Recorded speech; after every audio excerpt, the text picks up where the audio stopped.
यदि हमारे संस्कार धार्मिकता के बने रहे तो 2000 सागर के बाद यदि हम निगोद चले भी जाएंगे तो संस्कारों से जल्दी बाहर आ जाएंगे। राजश्रेणी भगवान महावीर स्वामी की समूह शरण में जा रहे थे और रास्ते में देखते हैं एक मुनिराज अंडी के पेड़ के नीचे बैठे हुए और राजश्रेणी दर्शन करते हुए भगवान महावीर स्वामी की समूह शरण में विपुलाचल पर्वत पर पहुंचे। भगवान महावीर स्वामी से राजश्रेणी ने प्रश्न किया, भगवान रास्ते में जो एक दिगंबर साधु बैठे हुए हैं उनकी क्या गति है, उनके भी कितने भाव शेष है मोक्ष जाने के लिए। भगवान महावीर स्वामी की दिव्य ध्वनि में घिरा, हे श्रेणी, जो मुनिराज जिस वृक्ष के नीचे बैठे हुए हैं उतने ही भाव उनके शेष है मोक्ष जाने के। और जब राजश्रेणी समूह शरण से वापस लौट करके आते हैं तो आश्चर्यचकित हो जाते हैं। जो मुनिराज अंडी के पेड़ के नीचे बैठे हुए थे और वहां से उठ करके इमली के पेड़ के नीचे बैठे मिल जाते। राजश्रेणी मन में विचार करता है कि अभी अंडी के पेड़ के नीचे बैठे थे जिसमें 8, 10, 12 पत्ते थे। बड़े बड़े पत्ते होते हैं, कम पत्ते होते हैं, लेकिन इमली के पेड़ में इतनी सी लकड़ी में 100 पत्ते होते हैं लगभग। अब कितने साल के सबसे बहुत विशाल वृक्ष होता है इमली का, अंडी का तो छोटा सा होता है, लेकिन इसका बहुत विशाल होता है, बड़ा होता है। और पूरे वृक्ष में मात्र पत्तियां पत्तियां होती हैं। और मुनिराज का समय पूर्ण हुआ। समय पूर्ण, निगोद से निकले 2000 सागर पूरे हो गए थे, मोक्ष नहीं जा पाए तो वापस निगोद पहुंच गए। लेकिन निगोद में पहुंच करके भी जो आत्मा में धर्म के संस्कार थे, त्याग के संस्कार थे, संयम के संस्कार थे, साधना के संस्कार थे, उन संस्कारों के कारण उन्होंने जन्म मरण करके वहां से एक श्वास में 8-10 बार जन्म्यो मर्यो दुख भार, निकसत भूमि जल पावक भयो, पवन प्रतीक वनस्पति थयो। जब संस्कार होंगे धर्म के तो 2000 सागर के बाद उस निर्बोध में जाकर के भी एक श्वास में 8-10 बार। जो स्वस्थ व्यक्ति की नाड़ी की जो धड़कन होती है, ये जब अपन नाक से लेते ये श्वास नहीं, इसमें तो बहुत टाइम लगता है, लेकिन नाड़ी की जो धड़कन होती है एक बार जो यूं होती है, उस एक श्वास में 18 बार जन्म और 18 बार मरण करती है। किसी एक व्यक्ति को मरते हुए देख लिया, जब शरीर से आत्मिक प्रदेश खिंचते हैं, जब शरीर से आत्मिक प्रदेश निकलते हैं, जो दूध पानी के समान हमारे शरीर में एक में है। दूध में जब पानी डल जाता है तो दूध अलग पानी अलग दिखता है क्या? वो दूध भी पानी रूप हो जाता है, वो पानी भी दूध रूप हो जाता है। जब तक हमारे शरीर में आत्मा आत्मिक प्रदेश है और कर्म प्रदेश, दोनों दूध पानी के समान एक में है। और जब इस शरीर से आत्मिक प्रदेश बाहर निकलते हैं, बाहर जाते हैं, कितना कष्ट होता है। किसी मरते हुए व्यक्ति को देख लेना और किसी को जन्म लेते हुए देख लेना। जन्म लेते हुए कितना कष्ट होता है। ऐसे जन्म मरण को किसी दूसरे की चर्चा नहीं चल रही है, किसी दूसरे की आत्मा की बात नहीं चल रही है, हमारी स्वयं की आत्मा की बात चल रही है। हमारी इस आत्मा ने भी ऐसे कष्टों को सहन किया। अभी मैं दीवार पूछ रही थी, माता जी इतने कष्ट कैसे सहन करते हैं, और यहाँ थोड़ी सी तबीयत बिगड़ती है और तीनों लोग दिखाई दे जाते हैं। किसी के दांत में दर्द हो जाए थोड़ा सा, फिर देखो कान में दर्द हो जाए, और जब जहाँ दर्द होता है तो क्या कहते हो, कान में नहीं तो कहीं और हो जाता तो कुछ नहीं, जब वहाँ हो जाता है तो यहाँ नहीं होता कहीं और हो जाता तो ठीक है। पैर में दर्द हो जाता, दांत में नहीं होता तो चल जाता। ये पैर में जब दर्द होता है, सिर दर्द हो जाता, पैर में नहीं होता, जब सिर में हो जाता तो हाथ में हो जाता, कहीं शांति नहीं है, कहीं शांति नहीं है। तो ऐसे कष्टों को मेरी आत्मा ने ही सहन किया है। उस निगोद की वेदना का वर्णन हम शब्दों से, जिह्वा से नहीं कर सकते। केवल भगवान से पूछो, या जो निगोद में कष्ट सहन कर रहे हैं उन जीवों से पूछो, हम शब्दों में आपको कुछ नहीं बता सकते। फिर भी जो आचार्यों ने थोड़ा कुछ लिखा है, कुछ कहा है, उन्होंने कहा है किसी व्यक्ति के लिए अपने ऊपर सभी लोग एक्सपेरिमेंट करते जाना। आपकी कोई आंखों पे कस के पट्टी बांध दे, बहुत तेजी से बांध दे, आप आंख भी ना हिला पाओ। एहसास करना, अनुभव करना अपने ऊपर। आपकी कोई आंखों पे बहुत जोर से पट्टी बांध दे, कानों में रुई लगा दे ठूस के अच्छे से, आपको एक शब्द सुनाई ना पड़े। आपके मुंह में कपड़ा लगा अंदर भर दे, हाथ पैरों को रस्सी से बांध दे, कैसा लग रहा है? अच्छा लग रहा? नहीं लग रहा? एहसास करते जाना। और आपके हाथों को बांध दिया, पैरों को बांध दिया, और एक बहुत बड़ी खोल में, चमड़े की जो खोल होती ना, तकिया रख दिया, लो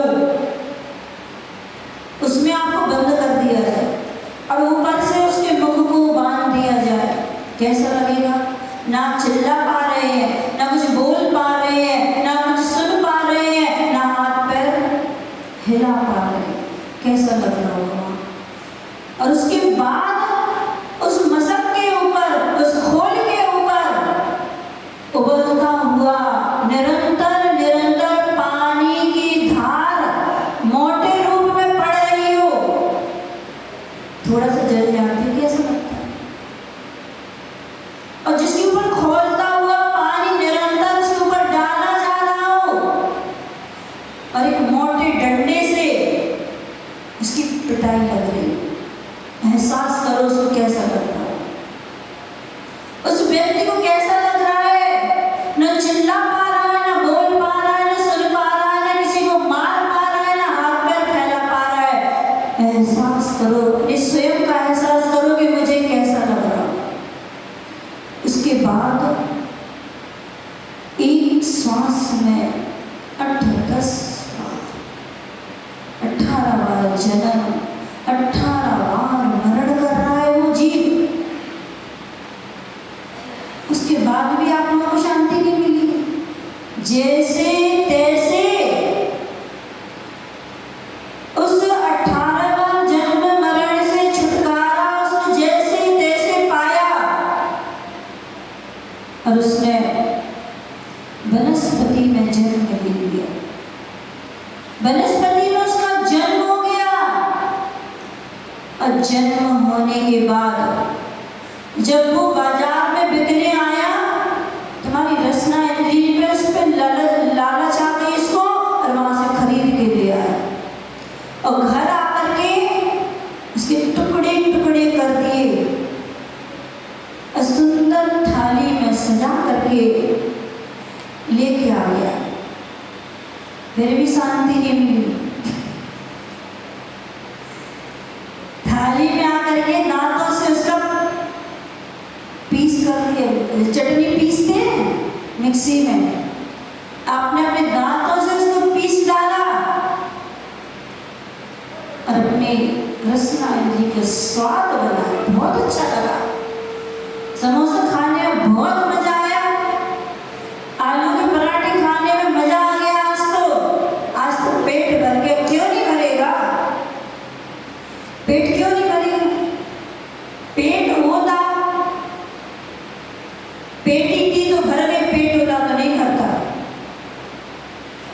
कितना आनंद मानते हो हिंसा का। आज बेचारे बलहीन हैं, शक्तिशाली नहीं है, और जब दूसरों को कष्ट देते रहेंगे तो अगला भाव हमारा भी काम हो जाएगा। कहते ना, जीव एक दूसरे से बदला लेता है। परस्परोपग्रहो जीवानाम। यदि आप किसी जीव का उपकार करोगे, किसी की सहायता करोगे, तो अगले भाव में वो भी हमारी सहायता करेगा, हमारा उपकार करेगा, हमारा मित्र बनेगा। और जब जिसको परेशान करेंगे, जिसको संक्लिष्टता देंगे, वो जीव भी फिर हमें भी संक्लिष्टता देगा, परेशान करेगा। तो जो हम करते हैं वही हमारे साथ भी होता है। जब शरीर से प्राण निकलते हैं, सोचो जीवों में कैसे प्राण निकलते होंगे। कम से कम वो जीव निगोद से निकल के आ गए तो एक श्वास में 8-10 बार शांति नहीं है, लेकिन फिर जो जन्म मरण की वेदना थी उससे आकर के वृक्ष बन गए, खड़े हैं वृक्ष बन करके। क्या उनको सर्दी गर्मी नहीं लगती है? लगती है, आपके शरीर में लगती है। तो स्पर्शन इंद्रिय जो हमारी है वही उस वृक्ष की भी है।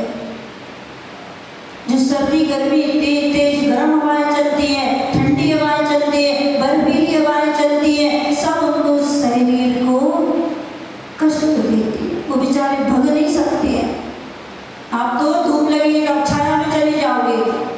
वो कर्म फल चेतना को भोगते हैं तो वो वहीं खड़े रहते हैं।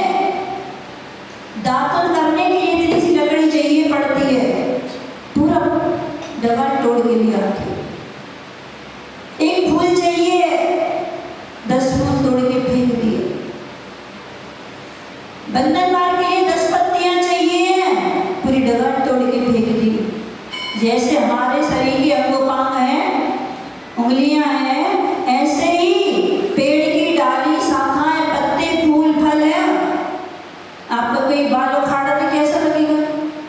एक उंगली कोई आपकी तोड़ के ले जाए कैसा लगेगा? आपका कोई हाथ काट दे कैसा लगेगा? तो अपने जैसे उसको भी तो समझो कि आप भी मनुष्य गति में आ गए तो राजा बन गए। अपने आप को राजा मत समझो, कोई भरोसा नहीं है। सबके दिन एक से नहीं होते हैं। जहाँ कहीं महल बने थे, आज वहाँ लोग जंगल जाते हैं, 2 नंबर जाते हैं। जहाँ 2 नंबर जाते हैं वहाँ महल खड़े हो जाते हैं। सबके दिन एक से नहीं होती है। जो कभी गरीब था आज सेठ बन गया, जो आज सेठ था कल गरीब बन जाएगा। सबके दिन एक से नहीं होती है। तुम्हारी इस आत्मा ने निगोद से निकल करके स्थावर में जन्म लिया, वृक्ष बन गए, कल कर्म फल चेतना को भोग रहे हैं।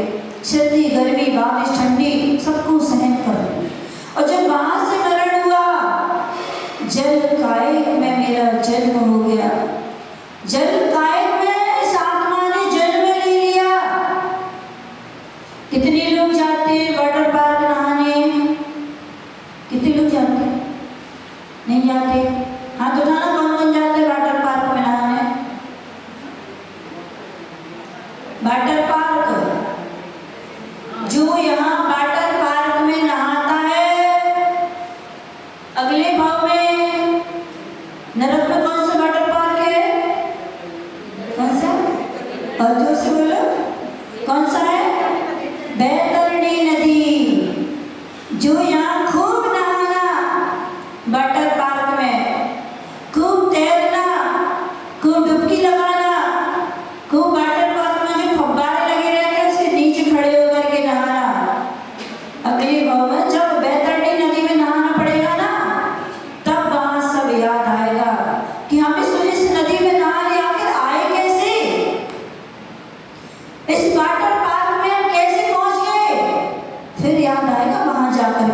क्योंकि नारकियों को अवधि ज्ञान होता है, वे अपने अवधि ज्ञान से सब जानते हैं, सब कुछ साक्षात दिखाई देता है।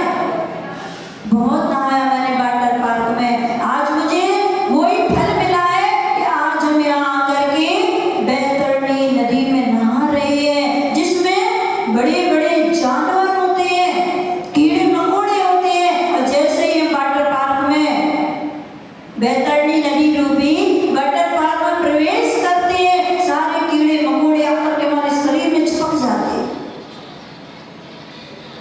और ऐसा दहत बंद होता है, वहां से हम भागते हैं हवा ढूंढने के लिए। जब शरीर में कष्ट होता है, जलन होती है, दहत बंद होती है, फिर कहाँ भागते हो?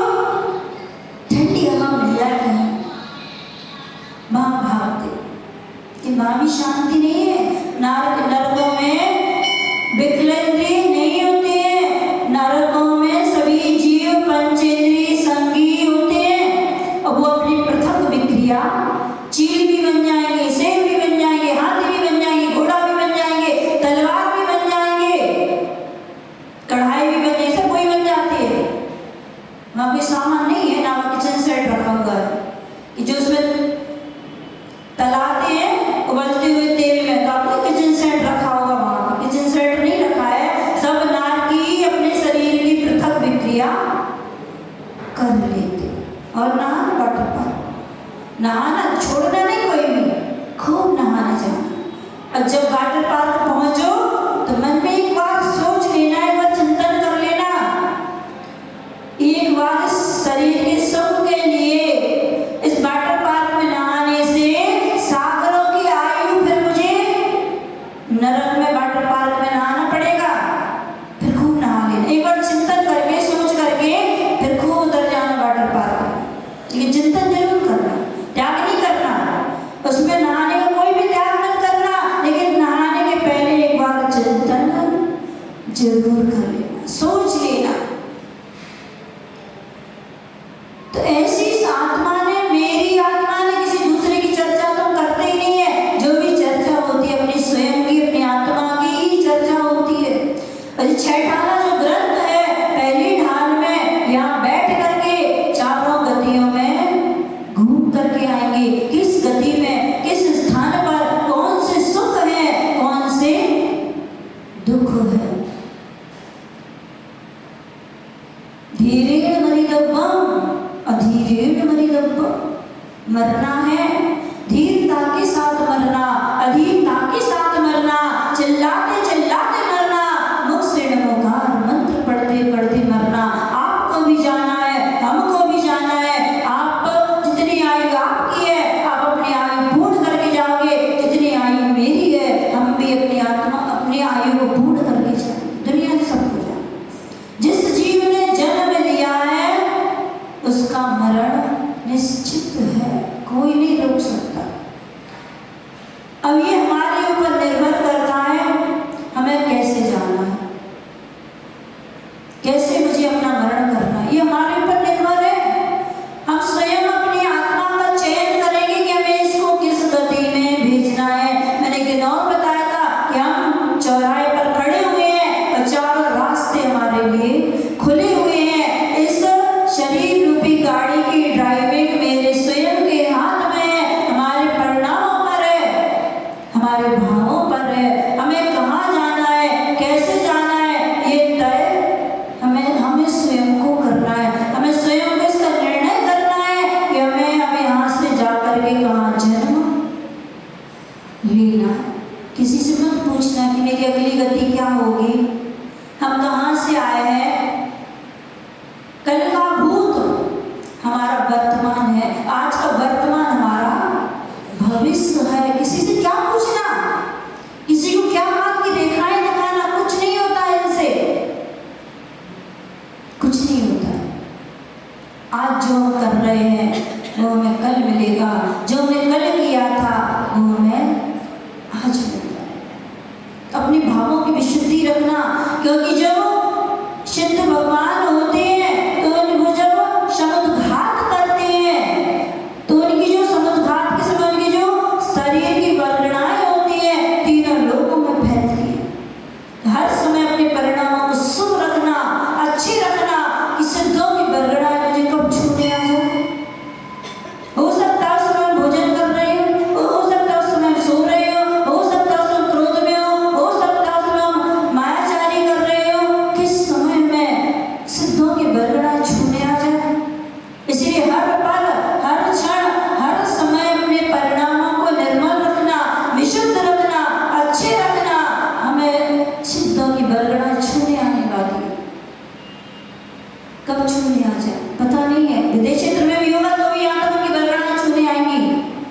किसी को विदेश क्षेत्र में भी निर्माण होने वाला होगा, और जब वो समुद्र घाट करेंगे तो उनकी बरगड़ाएं हमें टच करने आएंगी। अब कब आना है?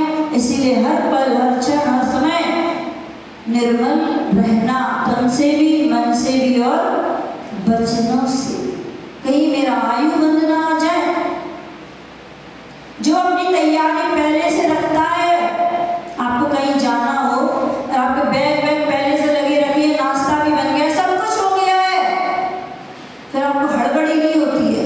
अब कोई अचानक से बोल दे चलो बनवा जाओ, तो आपको घबराहट होने लगेगी। अब कुछ तैयारी नहीं है, कुछ नाश्ते नहीं बनाए, कपड़े ही नहीं रखे, अब कैसे जाए? जब पहले से अलर्ट रहता है, तैयार रहता है अपनी मृत्यु को स्वीकार करने के लिए, क्योंकि मृत्यु ही सत्य है, मृत्यु ही सत्य है। मृत्यु किसी को धोखा नहीं देती है। जितनी आप आयु बांध कर आए होगे, पिछले भाव में आप कुछ भी कर रहे होगे, आयु समाप्त होने पर मौत आके खड़ी हो जाएगी। चलो, अब जिसने तैयारी नहीं की, जिसने कोई धर्म ध्यान ही नहीं किया जीवन में, जिसने कभी देव शास्त्रों का समागम ही प्राप्त नहीं किया, जिसने कभी पूजा पाठ नहीं किया, जिसने कभी भगवान को नहीं देखा, और मृत्यु उसके पास आ जाए, घबराएगा, अभी नहीं जाना मुझे, चिल्लाएगा। देख लेना मरते लोगों को, जो धर्म से दूर रहते हैं और उनकी मृत्यु आती है, चिल्लाते हैं, चीखते हैं, मुझे नहीं मरना, अभी नहीं जाना मुझे। लेकिन यमराज करना नास्ती, यमराज को करना नहीं आती है। जिसकी आयु पूर्ण हो जाती है, हंसते हंसते जाओ या रोते रोते जाओ, चिल्लाते हुए जाओ या मुस्कुराते जाओ, जाना तो पड़ेगा। भिंडवी पर विग्रह सार्वभौम की समाधि हुई, और वो 7 दिन मात्र संवरे वृद्ध थे। उनके शरीर में कुछ ऐसा रोग हो गया था कि जहाँ कोई पकड़ता तो तुम्हें उंगली अंदर चली जाती थी, ऐसा रोग हो गया था उनको, कुछ स्किन में कोई प्रॉब्लम हो गई थी उनको। आदिश्री ने उनको क्षुल्लक दीक्षा दी। क्षुल्लक दीक्षा देने पर उनको फॉर्म में रख के उठाते थे, और जैसे किसी को नहीं बताया उनको उठा के लाए, पूरी उंगली अंदर चली जाती थी। एक दिन आदिश्री ने उनसे बोला, विग्रह सागर जी, आपको बहुत कष्ट होता होगा जब कोई आपको उठा के लाता है, आपको बिठाता है, कुछ भी करता है। विग्रह सागर जी आदिश्री से बोले, गुरुदेव, जब तक जेल की दीवार नहीं टूटेगी, मेरा आत्मा स्वतंत्र कैसे होगा? मुझे तो नवीन शरीर को ग्रहण करना है। आदिश्री ने उनसे बोला, विग्रह सागर जी, आपकी जब समाधि हो जाएगी, आप मुझे भूल तो नहीं जाओगे? नहीं आदिश्री, हम आपको भूलेंगे नहीं। और 7वें दिन उनकी समाधि हो गई। एक दिन वो आदिश्री को स्वप्न में दिखे। आदिश्री ने बोला, आप कहाँ हो? आप बिल्कुल दिखाई नहीं देते। तो बोले, मैं आपके आसपास ही रहता हूँ, आपने मेरी आत्मा का कल्याण किया है, मैं आपके आसपास रहता हूँ, लेकिन आपको दिखता नहीं हूँ। तो जो शुभ भावों से जाते हैं वो नंदीश्वर द्वीप में जाते हैं, साक्षात विदेश क्षेत्र में जाते हैं। जो संकले स्थान से मरण करके जाते हैं वो नरक त्रेंच गति में चली जाती। तो ऐसी मेरी इस आत्मा ने ऐसे ऐसे कष्टों को सहन किया है। अनछना पानी फैलाते हो, जब मेरी आत्मा ने जल गायक में जन्म लिया, कितना मैंने उसको कष्ट दिया। छने पानी का तो जैनों का नियम ही होता है कि छना पानी ही इस्तेमाल करना है। अब तो तृप्ति हो गई होगी आप लोगों को, हुई कि नहीं? हो गई? पूछो किससे, पूछो किससे तृप्ति हो गई? स्थावर जीवों को कष्ट देते देते अब तो तृप्त हो जाओ। बहुत पाप कर लिया है, अब उन पापों को धोने का समय है। ये 6 मैंने से ये प्रारंभ किया है कि हम स्वयं अपने बारे में